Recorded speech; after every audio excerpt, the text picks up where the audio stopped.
학계 2장 10절에서 23절 말씀으로 접붙임 받았음을 기억하십시오라는 제목으로 말씀 나누겠습니다. 우리는 내 힘으로 신앙생활을 하려고 하죠. 내가 말씀을 잘 지키려고 하고, 내가 하나님께서 말씀하신 온유함을 이루려고도 하고, 내가 하나님의 사랑을 실천하고자도 합니다. 저도 예수님을 처음 만났을 때 그 기쁨에 감격에 하나님을 위해서 무엇을 할 수 있을까, 교회를 섬기는 일, 그리고 하나님의 사랑을 흘려보내는 일 등등 다양한 것들을 기대하고 소망했었던 때가 있었던 것 같습니다. 이런 모습으로 내 삶이 세상과 다른 구별된 거룩한 삶, 거룩함을 드러내는 삶으로 바꿀 수 있다라고 생각하죠. 그러나 우리의 힘으로는요, 한계가 있음을 깨닫게 됩니다. 말씀을 온전히 지키지 못하는 모습을 보기도 하고, 온유함을 드러내기보다는 내 감정이 먼저 앞서기도 하죠. 사랑해야 한다는 것을 잘 알지만 사랑하기보다 내 욕심, 내 이기심이 더 먼저 앞설 때도 있습니다. 그런 연약한 모습 가운데 살아가는 것이 성도의 실제 모습이기도 합니다. 그런데 하나님께서 자기 백성에게 거룩하라라고 말씀하시죠. 레위기 11장 45절 말씀에 나는 너희의 하나님이 되려고 너희를 애굽 땅에서 인도하여 낸 여호와라. 내가 거룩하니 너희도 거룩할지어다. 하나님께서는 자기 백성에게 거룩하라라고 명령하십니다. 세상과는 다른 구별됨, 그들과의 다른 방법과 다른 방식으로 살아가는 삶, 그 삶을 하나님께서는 자기 백성에게 요구하시지만 그것을 이루지 못하는 것이 성도의 현실임을 뼈저리게 느끼게 되기도 합니다. 오늘 말씀은 학계 선지자의 세 번째 선포의 말씀입니다. 부정함에 물들어 거룩함을 드러내지 못하는 백성을 향한 하나님의 말씀, 오늘 말씀을 통해서 허락하신 은혜를 함께 보기를 소망합니다. 하나님의 말씀이 선지자 학계에게 임하였죠. 그 말씀은 제사장을 향한 질문이었습니다. 첫 번째는 거룩한 고기에 닿은 음식이 거룩하게 되겠느냐라는 질문이었어요. 학계서 2장 12절 말씀에 사람이 옷자락에 거룩한 고기를 쌌는데 그 옷자락이 만일 떡에나 국에나 포도주에나 다른 기름에나 다른 음식물에 닿았으면 그것이 성물이 되겠느냐라고 물어보는 것이죠. 학계가 물었을 때 제사장들이 대답하여 이르되 아닙니다라고 대답했다고 합니다. 그럴 수 없다. 그리고 두 번째로 학계를 통해서 하나님께서 말씀하세요. 부정한 것에 닿으면 부정하여지는가라고 말이죠. 13절 말씀에 학계가 이르되 시체를 만져서 부정한 자가 만일 그것들 가운데 하나를 만지면 그것이 부정하겠느냐 아니 제사장들이 대답하여 이르되 부정하리라 하더라. 제사장의 답변은요 부정하여진다입니다. 이 말씀이 주는 메시지는 거룩함은 전염되지 못하지만 부정함은 쉽게 퍼진다라는 사실들을 이야기하고 있어요. 성전이 재건되었지만 여전히 그들은 부정한 자였습니다.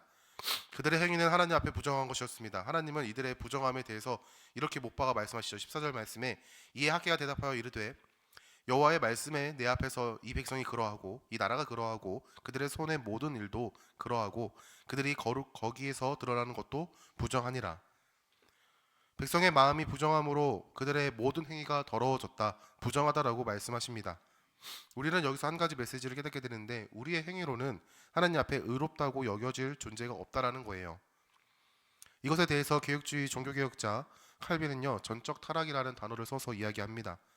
완전하게 타락하여 선을 행하지 못함은 아니지만 우리의 존재 자체가 전적으로 타락했기 때문에 사람들의 행함이 하나님 앞에 기준에 못 미친다라는 의미죠.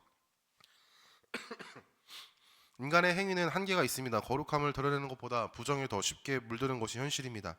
깨끗한 종이가 있다고 한번 생각해 보십시오. 얼룩이 깨끗한 종이를 더럽힌다면 다시 종이를 깨끗하게 만드는 것은 매우 힘듭니다. 하지만 더럽게 하는 것은 매우 쉽죠. 이처럼 우리는 스스로 거룩함을 드러내지 못하는 존재입니다.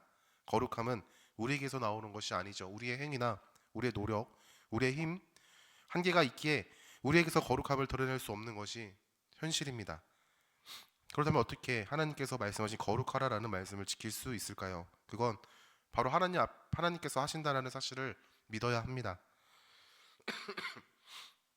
오늘 말씀을 보면 하나님께서 하나님의 백성의 삶이 궁핍하다는 사실들을 보게 합니다. 하나님의 성전에 20고루의 곡식 더미에 이르렀는데 10고루뿐이었고 포도즙 틀에는 50고루를 길르러 갔지만 고작 20고루만 구할 수 있었습니다. 이것은 단순히 백성의 궁핍함을 말하는 것이 아니라 그들을 향한 하나님의 징계를 이야기하고 있죠. 그리고 이렇게 말씀하십니다. 17절 말씀에 만군의 여호와가 말하노라 내가 너희의 손으로 지은 모든 일에 곡식을 마르게 하는 재앙과 깐부기 재앙과 우박으로 쳤으나 너희가 내게로 돌이키지 아니하였느니라. 이 모든 것이 하나님께서 그들을 향한 심판이었다고 말씀합니다. 그런데 하나님께서는요 오늘 복을 주시겠다라고 또 말씀하세요. 19절 말씀에 곡식 종자가 아직도 창고에 있느냐, 포도나무, 무화과나무, 송류나무, 감람나무에 열매가 맺지 못하였느니라. 그러나 오늘부터 내가 너희에게 복을 주리라. 그러나 오늘부터 내가 너희에게 복을 주리라. 하나님께서 은혜를 허락하실 것을 말씀합니다.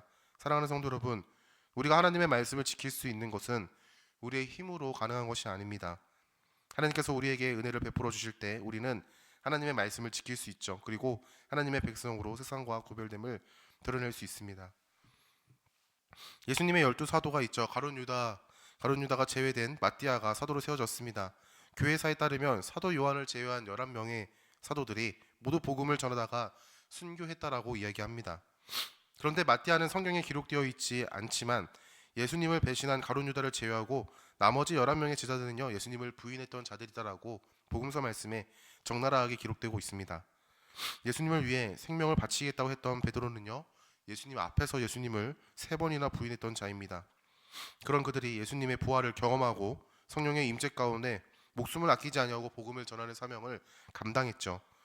이전에는 자기 힘으로 어떻게든 예수님을 따랐다면 부활하신 예수님을 만난 자들은 예수님이 눈앞에 보이지 않는 가운데도 불구하고 믿음으로 따라갔습니다. 그리고 복음을 전했죠. 자기의 생명이 위협받는 그 순간에서조차도 복음을 전하는 것을 포기하지 않았고 결국에는요, 복음 때문에 생명을 잃게 되었습니다. 하나님께서 자기 백성을 그렇게 만드십니다. 오늘 말씀에도 하나님께서는 스룹바벨에게 이렇게 말씀하시죠. 22절과 23절 말씀에 여러 왕국들의 보좌를 엎을 것이요 여러 나라의 세력을 멸할 것이요 그 병거들과 그 탄자를 엎드려뜨리니 말과 그 탄자가 각각 그의 동료의 칼에 엎드려지리라. 만군의 여호와가 말하노라. 스알디엘의 아들 내 종 스룹바벨아, 여호와가 말하노라.